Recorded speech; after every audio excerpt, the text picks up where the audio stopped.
So this is what we're dealing with right now. Gulls set up in huge colonies to raise their babies, and they have very specific nest locations. Gulls like to nest on the flat rooftops of like houses or any other like large industrial buildings. And the issue is that as like the heat, penetrating down on top of the roofs, and because the young aren't capable of flying away yet, their only option is to jump off the roof.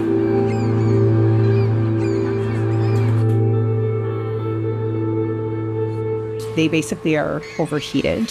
Some of them are suffering from heat stroke. Some of them, their feet are burnt from standing up on these hot roofs. And they nest up there because they're pebble-type roofs, which mimics a beach. And all different types of rooftops, but this one in particular is a new location for them. I believe that they've been pushed out of another location. So here they are now, jumping off this hot roof, trying to find some sort of relief. We deal with these gull colonies every year, depending on what's happening with the weather, how hot it is during their nesting periods. This hot flash that we're having right now, 35-degree temperatures, is pretty early in the year. So we're finding a lot of really young nestlings that are on the ground that should not be on the ground. They have no feathers. They have basically just fuzz.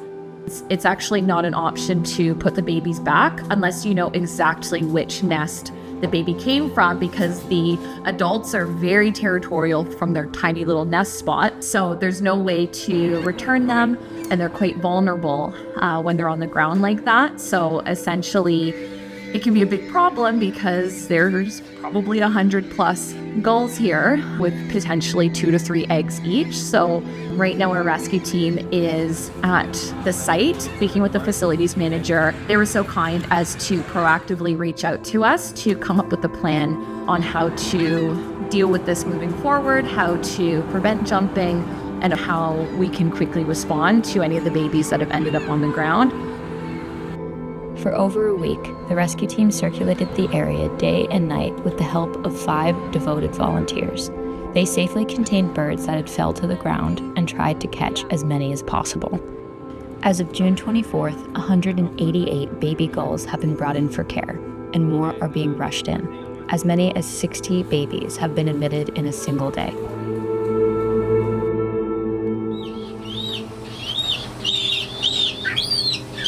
Immediately, we assess their breathing and their airway. That's like priority. If they seem to be open mouth breathing, not really doing well, not stable, their heads are down, we immediately give them some oxygen. Then we kind of do a check to make sure that there's any injuries or any wounds that we're finding. Right now, we're seeing a lot with sort of some head swellings that probably hit their head, minor wounds on their heads. We're looking at the bottom of their feet to see if there's any burns, any scrapes and abrasions, treating with pain meds, making sure that they can drink and eat on their own, basically just making sure that they're stable enough. And then they'll stay in care and they'll give additional pain meds if they need it. And if not, then we're sort of keeping them to just monitor and make sure they're properly hydrated, and then we'll see how they do.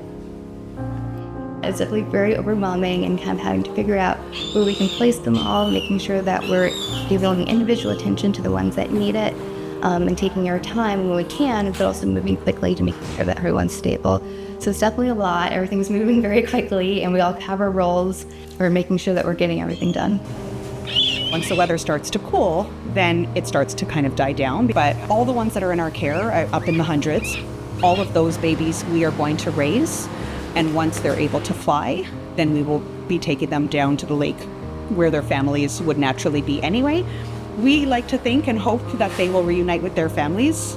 But again, as they are flock-type animals, they will just follow and do what the other adults are doing in that area. So they will be reunited with that flock, and they will learn from there.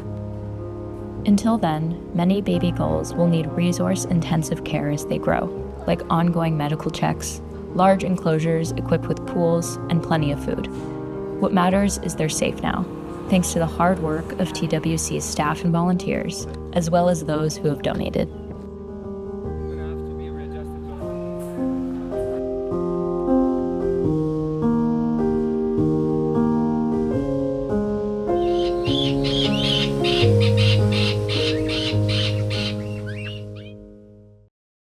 If you like our videos, please subscribe to our channel and make sure you hit the bell to be notified when we share new content.